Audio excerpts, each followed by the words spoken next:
Puto sulot ang tawag nito ng mga taga Cebu sa isang napakasarap at napaka-low budget na kakanin na ito.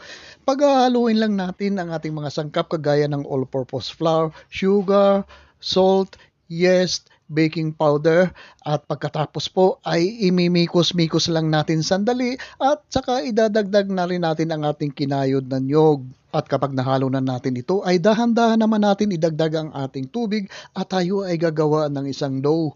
Ang listahan ng mga sangkap dito ay makikita nyo po sa description box, sa comment section o kaya panoorin nyo na lang po ang full video ng recipe na ito. Ikakat po natin into 12 pieces ang ating dough at isi-shape po natin ito into suluts at ipreprito po natin ito hanggang sa maging golden brown at gagawa naman po tayo ng ating glaze dito at pagkatapos ay ilulublob po natin lahat ang ating mga suluts at ito na po ang ating napakasarap na sulut from Cebu.